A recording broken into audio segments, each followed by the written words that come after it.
Hello and welcome back to the ExJWKid. Sorry for the audio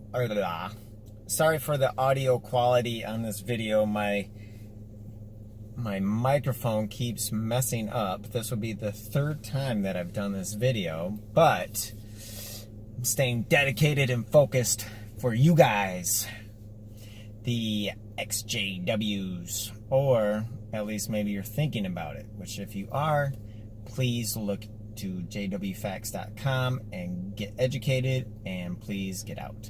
Okay, so I'm up at the high school. I just dropped off my daughter at cheerleading practice. So that brings me to my thought for this episode, and that is, has the governing body or the organization, elders, whoever it may be, stopped you from doing anything that you wanted to pursue?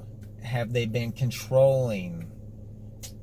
And I bet you the answer is yes, because they are very what you call a high control organization, and so they really like you to stick with the So they really like you to stick with the path that they like to set out for you, which is a future in the Jehovah's Witnesses. Let's talk about Bethel in your future. Let's talk about being a pioneer, a ministerial servant, or however you say that. Like, no, I'm good. I don't want to be poor and throw my life away while the governing body lives large and in charge with their Masonic rings. Check that out. That's true. And their videos on JW Broadcasting. And there's some channels that discuss that fact. There's some channels that discuss that fact, like the AK Smurf Girl and John Cedars. Doesn't really talk about that side of it, but he hits on a lot of other stuff, so check that out. A lot of great, this community is really something though, this ExJW community.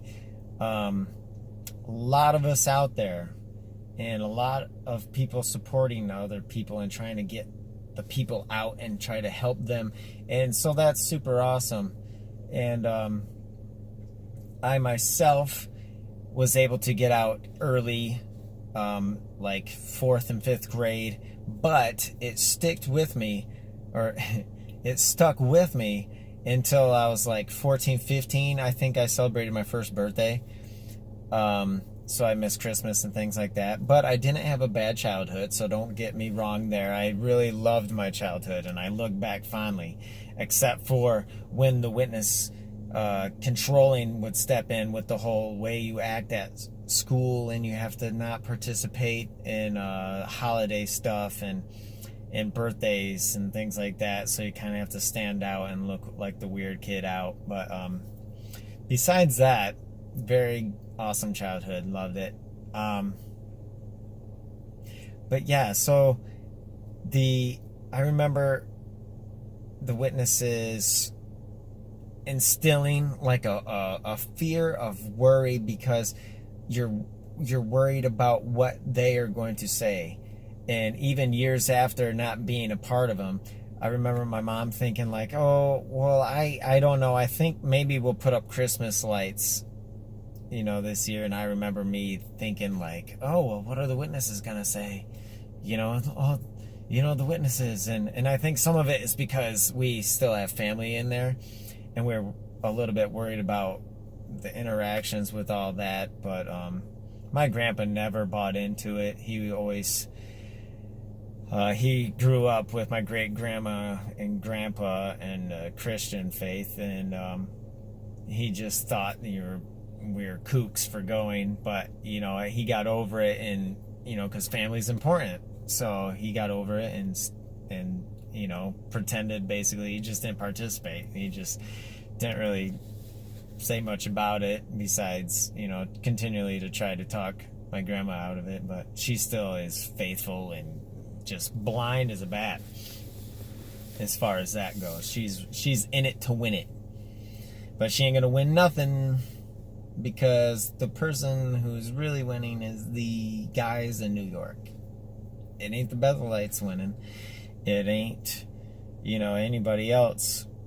The brothers and sisters, nope, they're out there and punching their time cards on the weekends, on their free time after working all week long. And, yeah, it's very controlling.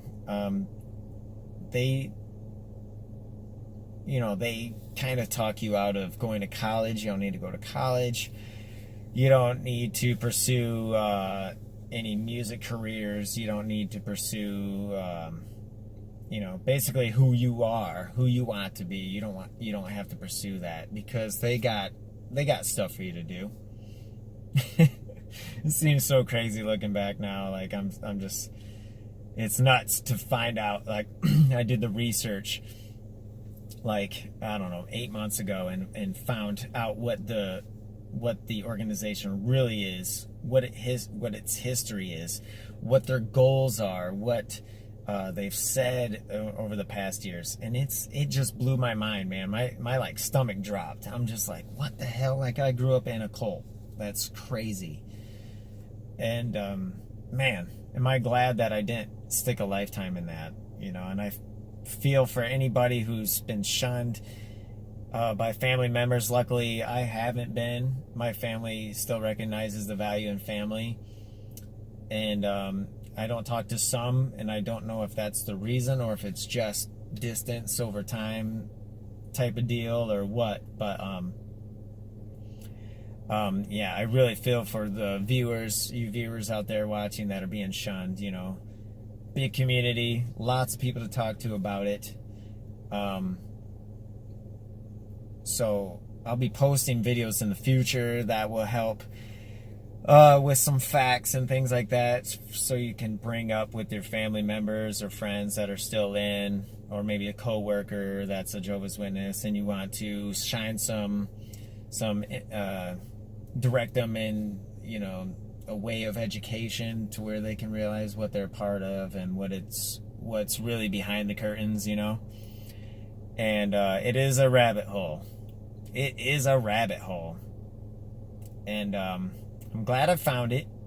So I'm just trying to educate others and give some insight to this wacky religion that we were a part of before. And don't let it control you anymore. Live your life. For what we know, we get one life, so live your life to the fullest and enjoy it. And yeah, that's it for this video. I got some more coming up, so yeah, take care and stay tuned. Thanks for watching. Have a good one.